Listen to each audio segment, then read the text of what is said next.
રાજ્યની 7 નગરપાલિકા દ્વારા સ્વચ્છતા અભિયાન અંતર્ગત આચરાયેલા કૌભાંડ મામલે તટસ્થ તપાસ કરવા શાન તિરંગા મિશન આવ્યું આગળ। ત્યારે જાણીતા ધારાશાસ્ત્રી ધર્મેન્દ્ર ફોફાણી દ્વારા ડીસાબાદ પાલનપુર નગરપાલિકા કચેરીમાં સ્વચ્છતા ભારત મિશન મામલે તપાસની માંગ કરી। રાજ્યની 7 નગરપાલિકા દ્વારા સ્વચ્છતા અભિયાન અંતર્ગત 100 કરોડથી વધુ કૌભાંડ આચરાયાનો કરાયો ઘટસ્ફોટ।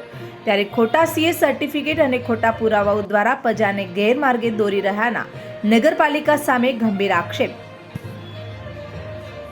ઓકે, આજે શું બાબતમાં અહીંયા રજૂઆત કરવા આવ્યા? કુલ 7 નગરપાલિકાઓમાં સોલિડ વેસ્ટ અને વેટ વેસ્ટના જે કૌભાંડો થયેલા છે એના સેગ્રિગેશન પ્લાન્ટના એ બાબતે અમે અગાઉ પત્રકાર પરિષદ ડીસામાં કરેલી હતી અને ડોક્યુમેન્ટો પણ બધાની વચ્ચે મૂકેલા હતા અને એ જ બાબત અંગે આજે અહીંયા પાલનપુર નગરપાલિકામાં આવેલા છીએ।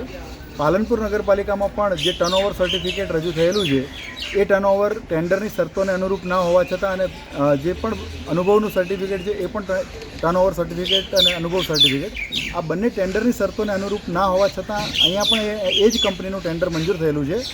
જે કંપનીનું ટેન્ડર મંજૂર થયેલું છે એ સ્વચ્છ ભારત મિશનમાં એનો ભાઈ પરેશભાઈ કચ્છવા છે, જે એનો ભાઈ કલ્લુ કચ્છવા એ નોકરી કરે છે એન્વાયરમેન્ટલ એન્જિનિયર તરીકે અને કેટલાક રાજકીય વ્યક્તિઓ સાથે મળી અને ખૂબ જ વ્યવસ્થિત રીતે આયોજનબદ્ધ રીતે બહુ મોટું કૌભાંડ કરેલું છે। અને આજે અહીંયા નગરપાલિકામાં આવતા અહીંયા જે ડોક્યુમેન્ટ અમને જોવા મળ્યા એનાથી અમને ખાતરી થઈ કે ખોટા ડોક્યુમેન્ટ 100% બનેલા છે।